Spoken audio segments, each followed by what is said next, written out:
చిన్నప్పుడు అనుకునే వాళ్ళం ఉస్మానియా యూనివర్సిటీలో చదవాలి, ఒక ఉద్యోగం చేయాలి.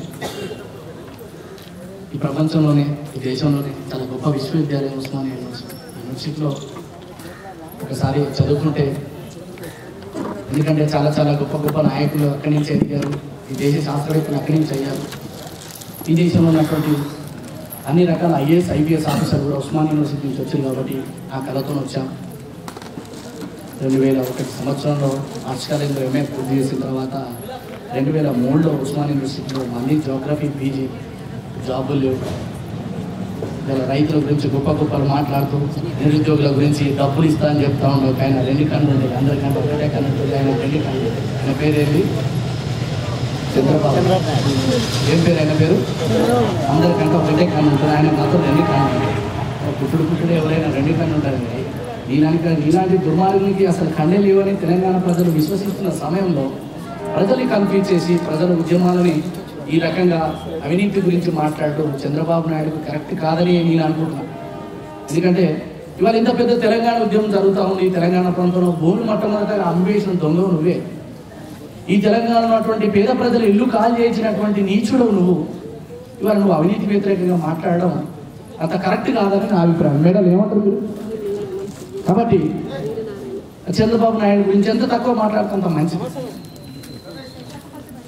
ఇవాళ మేడం ఇంకేమంటుంది? అసలు ఆయన గురించి ఇంకా మాట్లాడుకోవద్దు, ఇక వేస్ట్ డిలీట్ చేయాలంటుంది. మనకి నెంబర్ ఇష్టం లేకపోతే డిలీట్ చేస్తాం. అట్లనే రెండో విషయము, ఇవాళ సమాజంలో అన్ని వర్గాలు, కార్మికులు, కర్షకులు, రైతులు, తాడితులు, పీడితులు, బడుగులు, బలహీన వర్గాలు, చాకలి, మంగలి, కమ్మరి, కుమ్మరి, చేనేత, వడ్రంగి, ఉన్నవాడు, లేనివాడు, పేదవాడు, పాతయుగ సమానవాడు, ప్రతివాడు తెలంగాణ అంటున్నారు. అనాల్సిందల్లా ఇక రాజకీయ నాయకులు మాత్రమే. గుర్తుంచుకోండి, ప్రజలందరూ తెలంగాణ అన్నారు.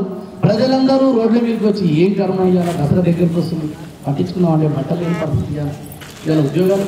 తమ్ముళ్ళు మీ జీవితం వృధా అయిపోతా ఉంది. చాలామంది ఇక్కడ సెటిలర్స్ ఉన్నట్టుంది. నాకు అక్కడక్కడ మీ మాటను బట్టి అర్థం అవుతుంది. మీరు అంటే నేను వేరే అనుకోకండి, ఇక్కడ కూడా మాట్లాడుతాను. మీరందరూ కూడా మా సమాజంలో భాగమే మేము భావిస్తున్నాం అట్లా. అయితే మాట్లాడేటప్పుడు మా అనే పదం రాకూడదు. ఎందుచేతంటే ఈ ప్రాంతంలో ఉన్నారు, ఈ ప్రాంతంలో ఉద్యోగాలు చేశారు, ఈ ప్రాంతంలో మీరు చావాల్సి ఉంది, ఈ ప్రాంతంలో మన బిడ్డల్ని పెంచాల్సి ఉంది. కాబట్టి మనది అనే ఒక అభిప్రాయం వస్తే బాగుంటుంది. నేను వేరే ఉద్దేశంతో చెప్తలేదు. నాకు 2-3 మాటలు వినపడ్డా నేను కూర్చున్నప్పుడు. మా అనే అభిప్రాయం వస్తామని అట్లా రావడానికి వీలే లేదు. మనందరం తెలంగాణ వాళ్ళం. ఎందుకంటే ఏ ప్రాంతంలో అయితే ఉద్యోగం చేశామో, ఏ ప్రాంతంలో అయితే మనం జీతాలు చేస్తా ఉన్నాం, ఆ ప్రాంతం యొక్క ప్రజల మనోభావాలను గుర్తించి మనకు సంబంధాలు ఉండే మానవులేమే కదా. మనం విజయవాడకి పోతాం, మనం ఇక్కడికి వస్తాం, అక్కడికి పోతాం, బొంబాయికి పోతాం. ప్రజలను విడదీసే అంత దుర్మార్గమైన ప్రజా ఉద్యమం కాదు. ప్రజల మధ్య సన్నిహిత సంబంధాలు, ప్రజలు చక్కగా జీవించే తెలంగాణ కోసం పోరాడుతున్నాం. నీళ్ళ కోసం, నిధుల కోసం కొట్లాట తప్ప ప్రజల మధ్య గోడలు కట్టాలి, నీదక్కడ నాదిక్కడ అనే అభిప్రాయం తెలంగాణ ప్రజలకు లేదు లేదు లేదు ముమ్మాటి. ఇవాళ ఇంత పెద్ద ఉద్యమం జరుగుతూ ఉంది. గత 2.5 సంవత్సరాలుగా ఉద్యోగాలు లేక ఇల్లు వదిలిపెట్టి ఇక్కడ ఉన్నటువంటి తమ్ముడు బాలరాజు కావచ్చు, అక్కడ రఘురాం కావచ్చు, శ్రీను, వెంకట్, రైలు, అందరూ విద్యార్థి నాయకుడు ప్రేమతిరావు గారు గత 13 సంవత్సరాల నుంచి 14 సంవత్సరాల నుంచి ఉస్మానియా యూనివర్సిటీలో ఉంటూనే ఉన్నారు. వారి తర్వాత ఒక 4 సంవత్సరాలకు మేము వచ్చాం. ఎక్కడైనా ఉద్యోగం అవకాశం వస్తున్నాం, ఉద్యోగం అవకాశం రాలేదు. ఒకటే నిర్ణయించుకున్నాం, ప్రజా ఉద్యమం వచ్చింది.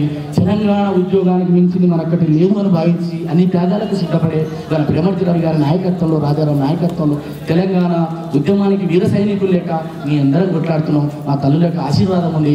తెలంగాణ రాష్ట్రం తప్ప మరొకటి మా ఆకాంక్ష వేరే లేనే లేదు. సినిమాలు వదిలిపెట్టినాం, అనేకమైనటువంటి వ్యక్తిగతమైనటువంటి అన్ని చుట్టాల బంధువులకు పోవడం బంద్ చేసినాం.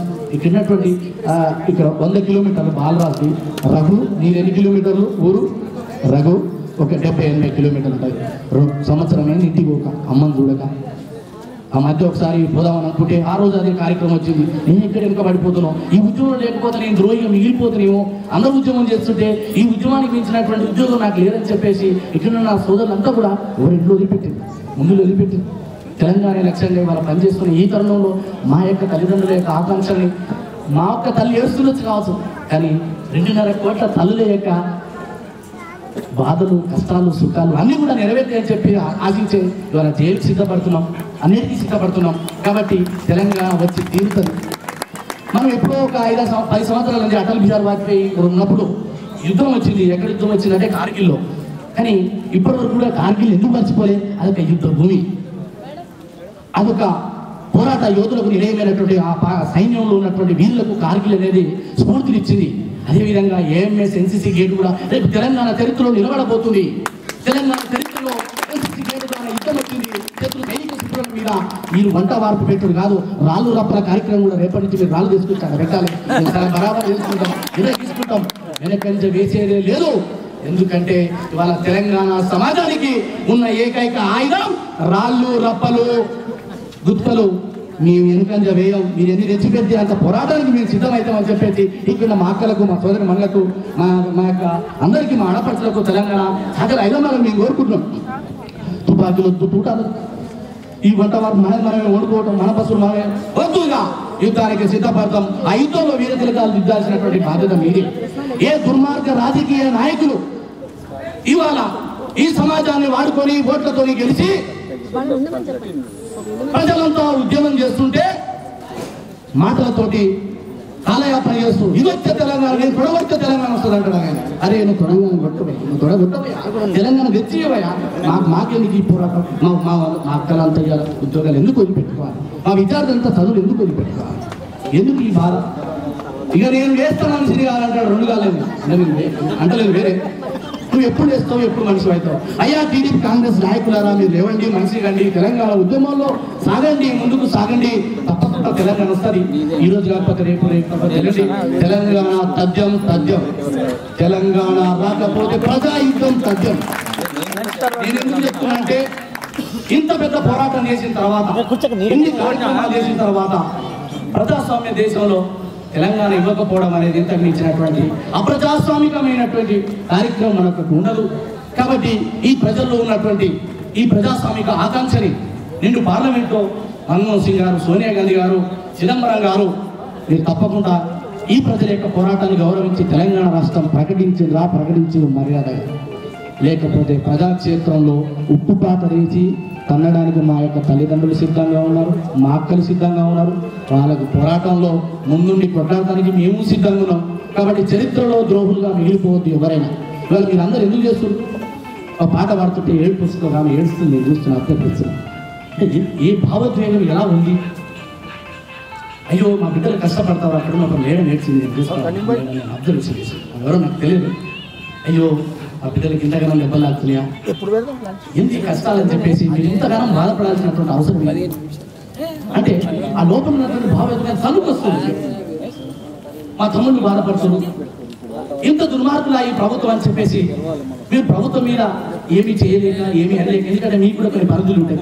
ఆ పరిధి దాటిపోవడానికి మీరు మీ పరిధి దాటి ఇప్పటికే ఎక్కువ ఈ తెలంగాణ ప్రజల కోసం, ఆకాంక్ష కోసం, కరెంటు కోసం, మా తెలంగాణ ప్రజల యొక్క కన్నీళ్లు తుడవడం కోసం మీరు ఇంత పెద్ద ఎత్తున ఉద్యమం చేయడమే చాలా గొప్ప విషయం. ప్రపంచ చరిత్రలో కూడా రాజకీయ నాయకులు ఉద్యమాలు మొదలు పెడితే ప్రజలు అందులోకి వస్తారు.